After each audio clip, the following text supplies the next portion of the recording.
Shalom.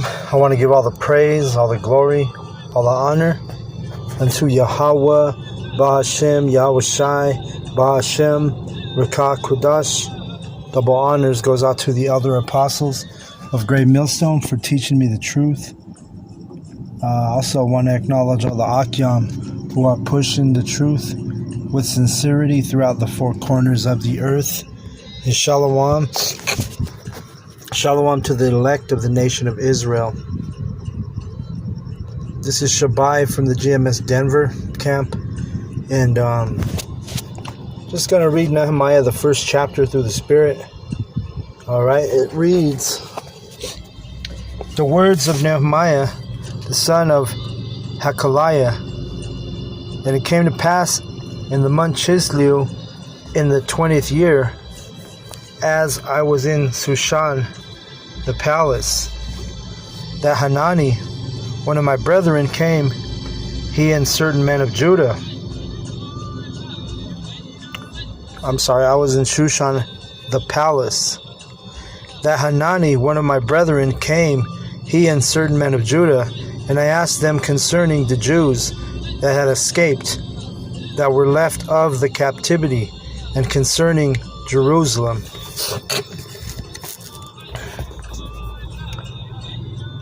All right, so he was inquiring about the remnant who escaped during when Jerusalem was under siege, when the heathen, basically took over our sanctuary. It says, verse 3, and they said unto me, the remnant that are left of the captivity there in the province are in great affliction and reproach. The wall of Jerusalem also is broken down, and the gates thereof are burned with fire. Okay.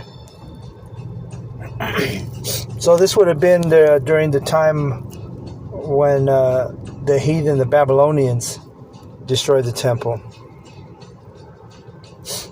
Because you had the first temple that was built, the Babylonians destroyed it, and then the second temple, the Romans destroyed it.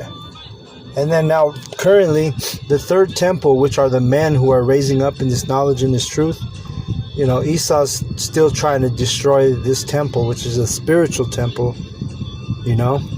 So the Lord, you got to remember, he allowed these heathen to destroy the first two temples. But the third temple, which is the men, this is going to be an enterprise that prospers. It's not going to be destroyed by the heathen. So, and you pagan Christians that listen to these videos of ours, you have the wrong understanding on the third temple. You guys are over there saying, oh yeah, Netanyahu is going to build a temple. No, man, the third temple is spiritual, and it's made up of Israelites, the so-called blacks, Latinos, and Native Americans that are teaching on the street corners. We're the temple, okay? Let me get this precept real quick.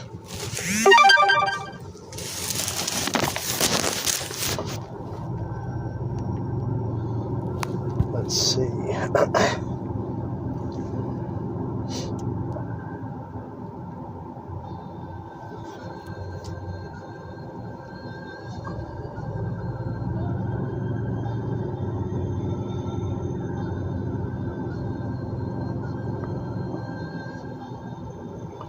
All right, so the precept's going to be in 1 Peter 2 and 5. 1 Peter 2 and 5, it says, ye also, as lively stones, are built up a spiritual house, an holy priesthood, to offer up spiritual sacrifices acceptable to the Most High by Yahweh Shai, a Mashiach.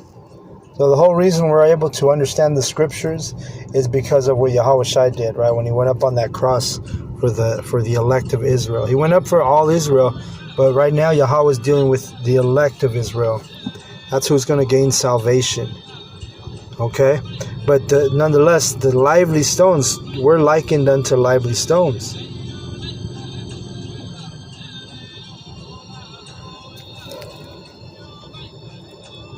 And you got to remember, Yahweh Shai, he's the cornerstone. So when you're building a building, you start out with the cornerstone. It's basically the beginning of the foundation of a building, of a structure. And that's the same thing. That's why Yahweh Shai is likened unto a cornerstone, right? Because he was the first spirit to be in his right mindset, right? He was that cornerstone, right? So it says, ye also, say 1 Peter 2:5, ye also, as lively stones, are built up a spiritual house, an holy priesthood. And the holy priesthood, which is the word holy means separate. So it's a separate priesthood. Why are we separate? Because we're the only ones who have the true doctrine, right? That's why you pagan Christians are still calling you're still calling the third temple. You're saying that Benjamin Netanyahu is he's ambitious to build the third temple. No, Yahweh B'Shem El Shai is building this spiritual temple, a spiritual house, like it says, an holy priesthood. And our spiritual sacrifices are when we go out there and we go out and teach the word. Okay? Because we make our bodies a living sacrifice. Like it tells you in Romans 10:2. It says, I'm sorry. Actually, it's 12.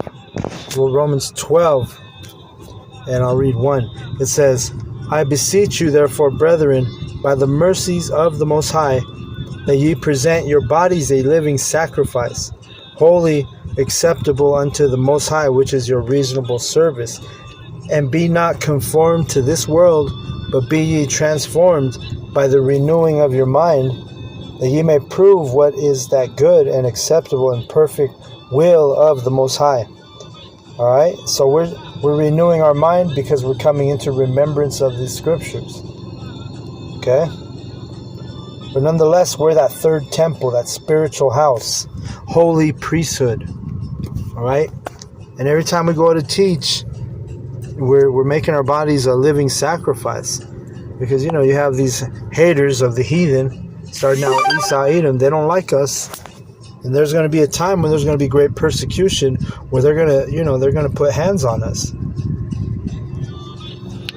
So let's keep reading in Nehemiah.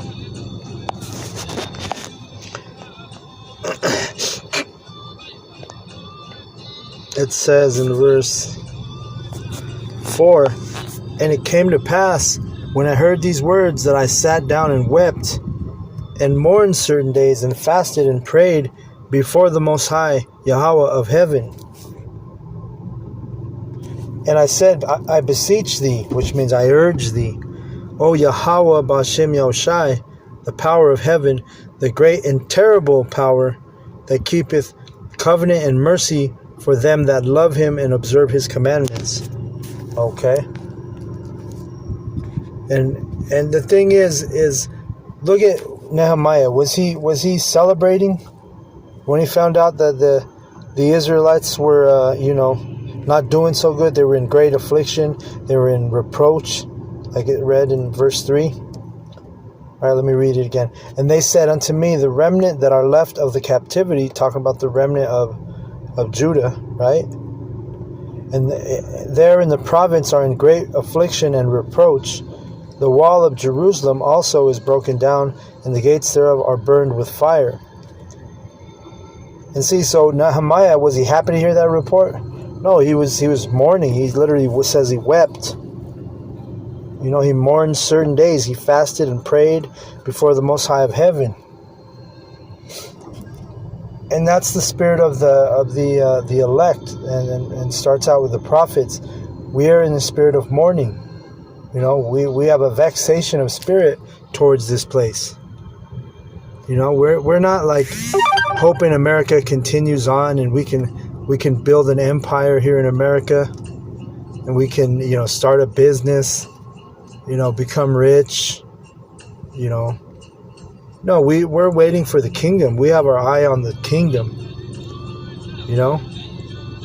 So we're in a time of mourning because we know the state of our people is all fucked up. Our people are in their wrong mindset. They don't believe in Yahweh Bashem Yahushai, the majority of them at least.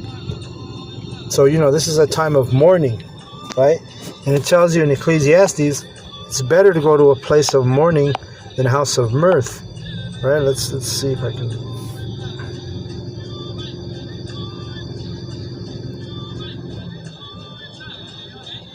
Let me see.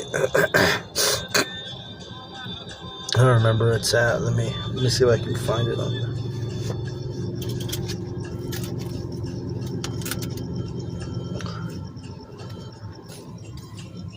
Alright, so let's get this real quick. Oh, here it is right here. I look at the screen and it's right there. Kahala Yahweh Bashem Yahushai. It says Ecclesiastes 7:2. It says, "It is better to go to a house of mourning than to go to a house of feasting. For that is the end of all men, and the living will lay it to his heart." Right, so it's better to go somewhere where it's a solemn assembly than to go to a fucking get together where people are partying and reviling and doing wickedness. No, it's better to go to a house of mourning. Because why? Because it says right here, verse 3, "Sorrow is better than laughter, for by the sadness of the countenance the heart is made better. The heart of the wise is in the house of mourning, but the heart of the fools is in the house of mirth." Okay? So when you're going through some things like Nehemiah was in this chapter, he's sad to see the state of the wall of Jerusalem. Sad to see the state of our people. Sad to see the state of our people. So he was mourning, a time of mourning. But guess what? It's better to be in mourning, because this is when you learn. Our elders have a term that they say a lot. It says, "What words don't teach you, adversity will." Or when words can't teach you, adversity will. So, when you go through adversity and you're mourning, that's when you actually learn. That's when you actually gather this wisdom. That's why it's important that we actually do have to suffer and be patient in our suffering, which that word patience, it means suffering. But the thing is, it says, sorrow is better than laughter. For the sadness of the countenance, the heart is made better, meaning your mind is made better. Haven't you ever seen somebody, or you talk to somebody, and like for instance, there'll be somebody who might say, "Oh yeah, well, I had 4 children, and I lost one of my children died," or something like that, right? And then it makes sense because that person's a solemn or more serious, if they accepted the correction, right? If they were made better through that event. But the thing is your mind is made better. A lot of times, I remember when I was working at this place, and this customer or client that I had, he, we got on the subject, and he had mentioned something about, I think it was his daughter, and she had passed away, and he said that his, he grayed, meaning his hair became gray in within weeks. He said 2 or 3 weeks. He just went from, black hair to just having gray hair all over his head and his beard. Right? I remember that. It always stuck with me. But it says here, "Sorrow is better than laughter, for by the sadness of the countenance the heart is made better. The heart of the wise is in the house of mourning, but the heart of the fools is in the house of mirth." Right? And so the wise, who are the wise? The wise who are the ones who are the Lord Yahweh is dealing with us through the Holy Spirit. We're able to understand the parables. We're able to understand the prophecies. That's what makes us wise. We're able to understand the Bible. That's what makes us wise. Compared to these fools, who, when you go into that word fool, it's in Hebrew, it's nabal. It's literally it means that you don't believe. And if you're in a pagan Christian church, you're calling on Cracker Jesus, you're calling on the Buddha, you're calling on whatever pagan idol you're calling on. you're literally a fool because you don't believe. If as an Israelite, this goes for Israelites, so-called blacks, Latinos, and Native Americans. If you don't call on Yahweh B'Hashem Yahushai, or when you're taught as an Israelite, by the men of the Lord's servants, His prophets, if they teach you that, hey, listen, this is the true names, Yahweh B'Hashem Yahushai. This is what Yahweh B'Hashem Yahushai look like. This is the true, details and story of the scriptures. These are the prophecies. When they give you all that and you don't believe it, then that's literally what it means. Fool means non-believer. So it's not just that you're a fool, like the word they use in the world, like, oh, hey, that dude's a damn fool. No, when you go into the biblical definition of this word fool, it literally means a non-believer. So you don't believe, man. You don't believe Yahweh B'Hashem Yahushai are the true names. Guess what? You're a fool. Not only are you literally a fool, like the way they use that word in this society, but you're a fool because you're a non-believer. See? So, this shows that our forefather Nehemiah, we go back to Nehemiah, he's not a fool because he believed, he was mourning. He was in a time of mourning because of the state of Jerusalem.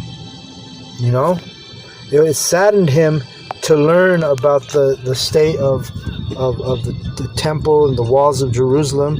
They were broken down and the gates are burned with fire. That saddened him, man. And that's how you should be as an Israelite. You shouldn't be in mirth here in Babylon, America. This is not your rest, right?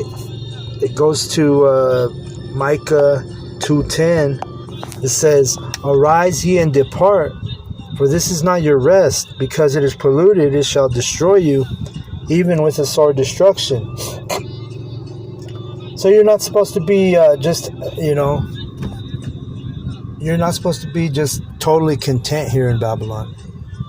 And if you are content here in this place, you're probably either a heathen or you're a 2/3. Because the heathen and the 2/3, they're trying to build things here on this place. They're trying to become so-called successful in this place. But if you're an Israelite, hey, and if you're of the elect, this place is going to rub you the wrong way. You're not going to be like for this place spiritually, mentally. You're literally like, damn, we're waiting for this place to end. We're waiting for the rulership to be under the rulership of heathen. That's a curse. That's not a blessing. You see? That's why it says, "Arise ye and depart." It doesn't mean go take a plane to somewhere else, to another country. It means just depart, for this is not your rest, because it is polluted. What's polluted? Babylon, America. Everything everything about this place is polluted. The men, they don't know how to lead. There's effeminate men here. The women, they're what they call garden tools, if you know what I mean. Like Elder Apostle Tahar, he refers to a lot of these women as garden tools. So you get the point. You got, the way they think, it's all out of order. You don't have women here like striving and being shamefaced and being humble, trying to please trying to serve their husbands. That's not the way, the vibration of this place.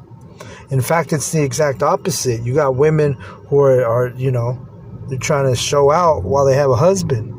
They're trying to get multiple husbands. They're trying to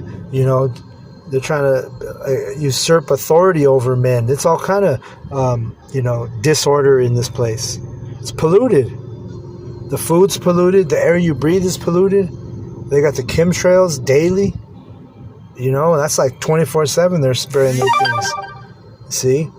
This place is literally a pollution, man. It's a cancer. The Edomite is the cancer, but that's what makes this place, this is their rulership. This is why this place is so out of order, and polluted. But the ones who are in the right mind, we're suffering. We're not here to, like, we don't want this place to, this is not the place where we see our eternal future, right? Obviously. But even not any, we would like to see this place be destroyed, as soon as possible, really. But we know that it's all the will of Yahweh B'Shem Yahushai.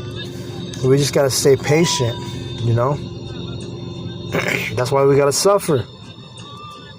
You see?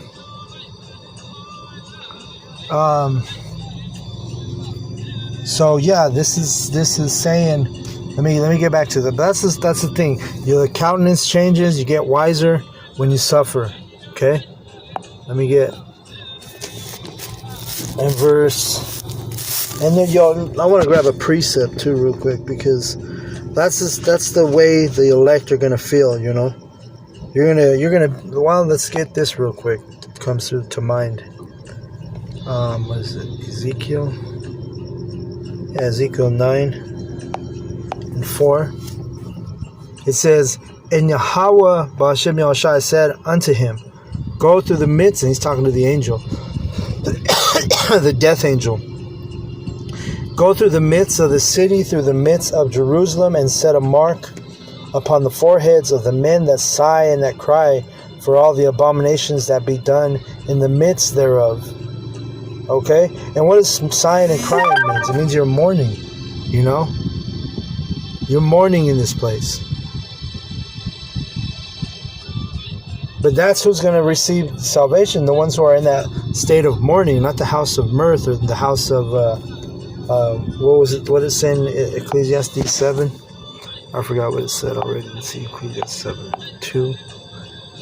Oh, a house of feasting, right? Where it's a big old feast. Everybody's happy and in a mirth, in a spirit of mirth, right? A spirit of just everything's okay, having fun. When really, that's how vexing this place is, man. You try to, enjoy your family, you can't. One of your kids got to work the day you have time to spend with them, or you want to get together with all your kids, and like I say, there's always some shit going on in this place where you don't even get to enjoy your kids, which that's part of the curses, right? Let's get that real quick. Deuteronomy 28.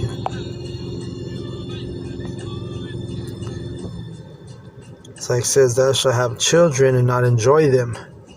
Let me see, I don't remember where it's at though. It's been a while since I read it. So bear with me. But that's the point though. You have kids here, you don't even get to enjoy them. Why? Because they go into captivity. Let's see. Let me just look it up real quick.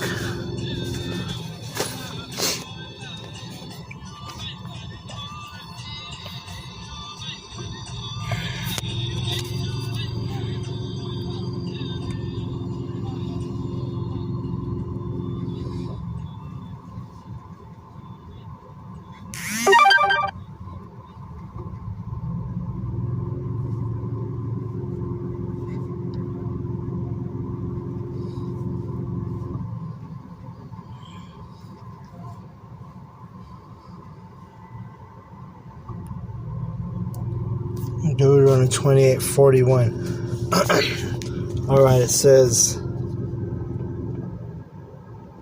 "Thou shalt beget sons and daughters, but thou shalt not enjoy them, for they shall go into captivity." Right? So our kids are in slavery. You have older kids, like I do. Hey, you might have a day off, but guess what? You don't get to see your kid on that day off, because why? They're at work. They're doing their own thing. They're trying to make their, living here in hell, aka Babylon. You know what I'm saying? This is what it is, man. And if more kids you have, the more you ain't never gonna be able to that's what's gonna be beautiful about the kingdom, man. We're gonna have all the time in the world. We're gonna have true rest. We're gonna be able to, spend weeks, months, years with our kids. keeping the Shabbats, keeping the high holy days together, doing all these things as a real family. You can't do that here in captivity. You see? So this place it's not our rest, and it's as the Israelites, the ones who have repented and know this knowledge and this truth, we know that this is we're in captivity. That's why you got to go to work every day. That's why everybody's in a rush. People are uptight. Because of the place we're at. Nehemiah 1 and actually I'm going to go to let's see, Maccabees. Let's go to First Maccabees.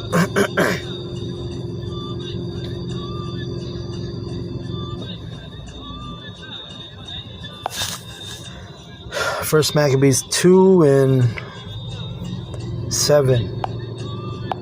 And the Maccabees were in the same mentality, where they were like, this ain't the way it's supposed to be. First Maccabees 2 and 7, it says, let's see.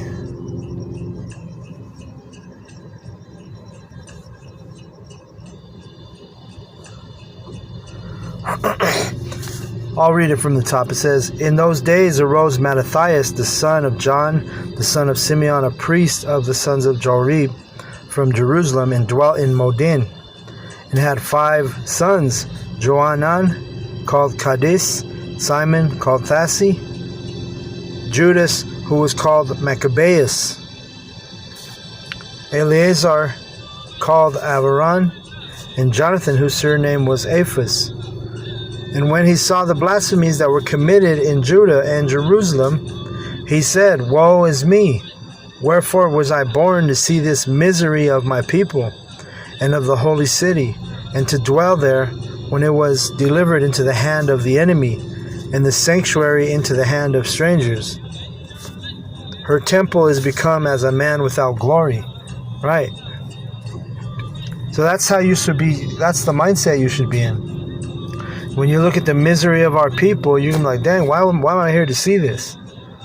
Why are the women of Israel, why are they out here being garden tools? You know what I'm saying? Why are they jumping from rod to rod, man to man? The cock carousel is, I think the first time I heard that was from the elder Malcolm in Chicago. But you see what I'm saying? Like this is the state of our people. They don't keep the holidays. They don't keep they don't keep the dietary laws. They don't care about they have no reverence for Yahweh B'Hashem Yahushai. This is, and if you're in this knowledge and this truth, you look around and you see, you're like, dang, our people are bugged out. Our people are gone. Our people are through. Brings me to this verse in Ecclesiastes 1 and 18. It says, for in much wisdom is much grief. Well, I should have started 17. Let me get Ecclesiastes 1 and 17. It says, and I gave my heart to know wisdom. And that's what the servants, the prophets do. We give in our minds, we desire, we seek to understand this knowledge, which is the true wisdom. All right, it says, and I gave my heart, or my mind, to know wisdom and to know madness and folly. I perceive that this also is a vexation of spirit. So literally everything is a vexation of spirit on this place, on this side. You see the state of like, men and women here, married couples, if they're married, what happens? What does the husband tell you? He's, oh, well, she's the boss. Why? Because this place is out of order. You got the women who are like the boss in a lot of these households. That's disorder. Women are not set up to be the chief of the house. That's not the way Yahweh B'Hashem Yahushai set things up. There's an order with everything. And in the family, it's supposed to be the father. It's supposed to be Yahweh, then Yahweh Shai, then the men, then the women. Right? But that's not how this place is. The women rule. Like a lot of times, because this place is so wicked, you have so much adultery and divorces going on, that what ends up happening is the women end up raising the sons and the daughters. So the sons come out all effeminate, they're all soft, they don't know how to be men, they're all emotional. And then the daughters, they don't have nobody, there's no fear in the daughter, so the daughter goes and does what she wants. She becomes a little garden tool out there in the streets, So you get the point, man. It says right here in verse 18, for in much wisdom is much grief, and he that increaseth knowledge increaseth sorrow. If you don't have a vexation of spirit in Babylon, and you're an Israelite, you're a so-called black, Latino, or Native American, and this place doesn't get to you, and guess what? You're more than likely a 2/3. But I'll go ahead and say you are a 2/3, because the elect are going to be sighing and crying. They're going to be increased in sorrow. We're going to be increased in grief, increased in suffering. See? If none of that pertains to you, then guess what? You a 2/3. Or you're definitely a heathen. The heathens, Well, the heathen are catching hell too. And the 2/3, of course. But they're okay with this place. They don't have a vision. They're not visionaries. They can't see in the future, right? Because they don't believe the scriptures. So they don't know that there's a better place coming, especially for the Israelites, But that's I'll go ahead and stop right there. That's pretty much let me go back to this real quick. First Maccabees 2, and what was I at? Verse 8. Let me read that again. It says, her temple, it's talking about Israel, her temple has become as a man without glory. Her glorious vessels are carried away into captivity. Her infants are slain in the streets, her young men with the sword of the enemy. What nation hath not had a part in her kingdom and gotten of her spoils? Right, all these heathen have had their part in destroying our people, trying to fully, destroy us. Which we're not destroyed because of the grace of Yahweh Bashem Yoshai and the mercy. But the majority of our people are destroyed, and we can blame it on these heathen, because throughout all the captivities, throughout all the times we went into slavery under the heathen, it's basically, that's what it is, man.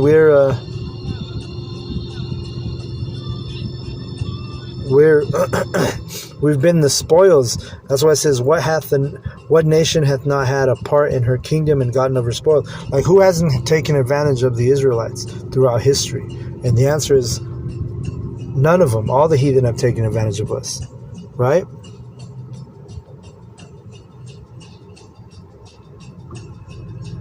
Well, let's keep reading. Verse 11. All her ornaments are taken away. Of a free woman she has become a bondslave. Talking about Israel.